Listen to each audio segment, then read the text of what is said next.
Hey everybody, it's Uncle Gary, Crash Test Uncle, and I wanted to film this short little thing to kind of give you an intro to the next two episodes that I'm going to be doing.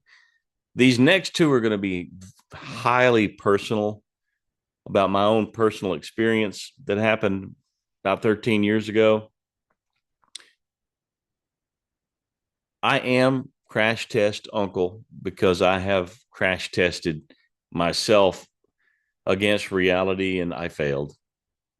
I nearly lost my life 13 years ago. Some of you who know me well know the story. I haven't really shared it too much publicly, but I guess with a podcast, I'm kind of getting that out of the way. But the next two episodes are going to talk about the real crash test that I experienced that changed my life, the aha moment that just turned me around and really began me. I began a pursuit that changed my life. And it's still changing my life every day. But I want you to know if you've got kids, grandkids that are uh, wrestling like all the rest of us, they're on social media and they're hearing different voices screaming from different directions. I hope that some of the content that I create will be able to help them, because what my idea is to encourage people to crash test their own ideas. We're too interested in crash testing other people or telling them they're wrong, and I'll be the collision that shows you that I know stuff and you don't. And that whole finger pointing, us versus them, liberals versus conservative, Republican versus Democrats, and that, uh, there's so much sick division going on in our culture. I want to begin with a testimony that if you don't really know how to crash test your own ideas, if you don't question yourself, I ain't listening to nothing you say. Period. You're not worthy of debate. You're not worthy of conversation. I won't listen to you. I won't talk to you if you don't question yourself. Like my super spiritual friends, I'll ask you a question. I want to go to Sunday school with your 500-year-olds, and that'll usually silence that kind of stupidity. But learn to question yourself, because I was very confident at the height of my whatever glory or whatever I thought it was. But I'm telling you guys, when everything comes crashing down and it's just you and your mortality and you're facing death, you ask some real questions. And not to be melodramatic, but these next two episodes are going to be a little harder for me to do. I'm just going to delve into them.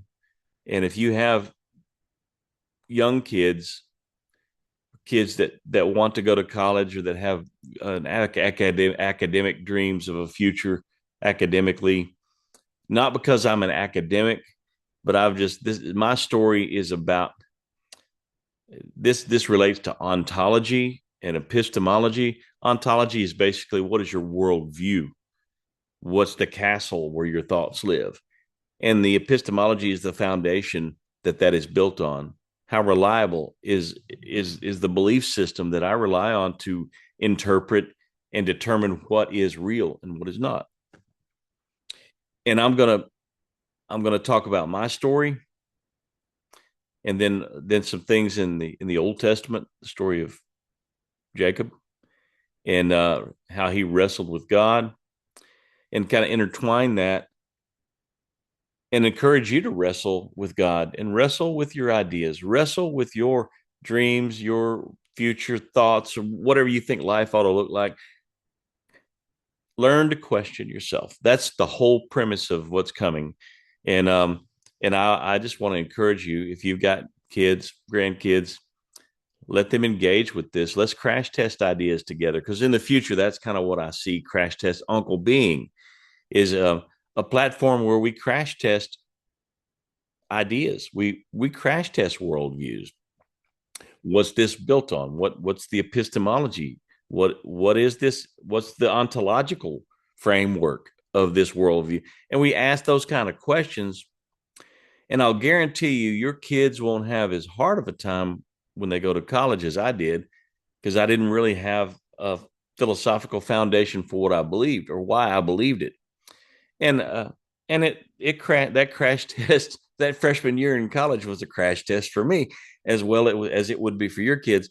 But I think we can prepare them better by teaching them to question their own assumptions, to question their own beliefs. And some of us are scared to do that because we're like, well, what if my kid doesn't believe in God anymore? Well, it's possible that they may walk away from that, but they may walk away just because they never were taught to wrestle with uncomfortable truths or uncomfortable things. And I'd rather take the risk of fighting with myself and my own ideas before I go out there and try to engage in a battle where everybody hates each other, and you're being used as a pawn. You know, it's there's always some boogeyman everybody wants to hate and fight. And I'm saying the boogeyman is looking at you in the mirror. You're your own worst boogeyman. I say that intentionally because it's true. And let's wrestle with ourselves. And that's what this is about. Love you guys. And that's going to be the next 2 episodes will be about my personal story. Thanks. Love y'all.